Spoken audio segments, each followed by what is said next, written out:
Hey everyone, welcome back. I was just sitting here watching some basketball and I was thinking, I thought it might be a good idea to do a review of the first week of the NBA season for the 76ers.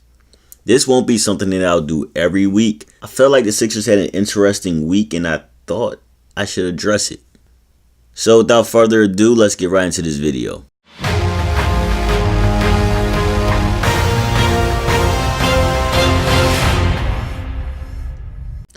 So after 3 games this season, the 76ers are 0-3. To some, this may seem a little discouraging because of all the hype surrounding this team coming into the season. For instance, we have a healthy Joel Embiid. We had the top 2 picks from back-to-back drafts, and we had an offseason where we were actually able to come away with a highly sought-after free agent in JJ Redick. But to others, this is not a surprise at all. They're a young team that just isn't ready yet. But the truth lies somewhere in the middle. Am I disappointed that the 76ers are 0-3? Not at all. Of course, I would have loved for them to have a better record going into week 2. But to say that I'm disappointed would suggest that I believe that they are better than one of the teams that they lost to. Well, they aren't. They lost to the Washington Wizards, Boston Celtics, and the Toronto Raptors. 3 of the Eastern Conference's playoff locks. And teams that all made it past the first round last season. So 0-3 does not look good, but they had a tough opening schedule. What I am disappointed about, however, is the team's performance through those 3 games. Game 1 against Washington was great. There was a lot of energy, everyone was making good plays, Covington and Redick were on fire from beyond the arc. If it weren't for a few missteps down the stretch, we might have taken that one. But you learn from those types of games, and we're a young team. But in game 2, we could have played better. Embiid, for example, was settling way too much, with both his jump shot and when going to the hoop. There were other issues, of course, but this is something that I wanted to touch on. Still, the worst performance of all was against Toronto. Again, there is no doubt that Toronto was the better team. But it's amazing how bad this team looked without Embiid on the floor. And I wouldn't be connecting this to Embiid if I didn't see the same pattern in the preseason as well. This team is simply a different team when Joel Embiid is on the floor. A few things this week that have stuck out for me were Philly's big 3 in training and Brett Brown. First, I want to talk about Markelle Fultz. I hate to say it, but Markelle Fultz has been terrible. His defense has not been good, which isn't a surprise. His stroke has just been flat out ugly, and I'm not seeing any confidence in him right now. This is especially discouraging to myself, because I was one of the people that wanted Fultz.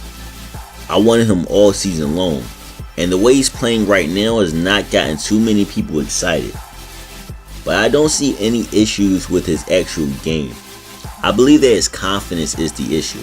There has to be something done to get him going. He hasn't even taken a 3 after 3 games. This makes no sense because he's one of the best shooters in college.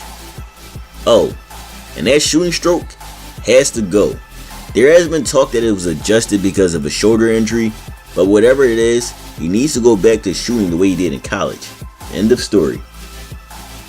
Next is Ben Simmons. With the way Fultz is playing, thankfully Ben Simmons has been as good as advertised. He's easily been the Sixers' most consistent player and has looked really comfortable. He also had a double-double in every game that he's played so far. Now I'm not saying that he's going to get a double-double every night, but he's been really impressive.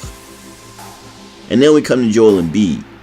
I haven't seen too many differences in Embiid's game this season, but I did notice that he's been settling a lot. I mean, he's already taken 10 threes in 2 games. That's alright if you're Steph Curry, but you're a center. And it's not so much that he's taking them, but it's during times when he really doesn't have to. And he's even been too finesse when going to the hoop. Too often he tries to just drop the ball in or finger roll it. He has to go in with a little more force. Like you can dunk it once in a while. Other than that, he's been fine. I have little doubt that this won't be corrected as the season goes on. And I really hope that Embiid can come to some type of peace with the medical staff. Embiid is tired of being bubble wrapped, and I totally understand. Lastly, I want to talk about Brett Brown. After starting the season 0-3, Brett Brown has to be able to motivate these guys to compete and guarantee that this season does not end up going the wrong way. I don't really agree with the benching of Fultz because I personally think that has contributed to his lack of confidence. I think he needs to be thrown into the fire and put into high pressure situations. If he succeeds, great. If he doesn't, then he'll learn. I do like that he went ahead and played Embiid for more than the 16 minutes that he was expected to be on the floor. I don't know what I would have done if I couldn't watch Embiid for at least 25 minutes a night. There are other concerns, but none too huge for this early in the season. And in spite of the 0-3 start, my expectations for the season have not changed. I still believe the Sixers are serious contenders for the playoffs this year. If they make the playoffs, I'll be ecstatic. If they don't, I'm okay with that too. They have the talent, but let's not ignore how young this team is. Oh, and I also still believe that Ben Simmons will win Rookie of the Year, which shouldn't seem like a stretch at all. He's arguably been the top rookie so far. Granted, it's only been 3 games, and he's one of the main contributors on the team that's going to be fighting for the playoffs. So that's all I have for you guys today. I have some really good things coming up, like my ranking of the league's top 15 point guards, and 3 teams from the Western Conference that I'll go on record of saying will not make the playoffs. So be on the lookout for that. Those are just a couple things that I have planned. And I would likely review the Sixers every single month because they are my favorite team.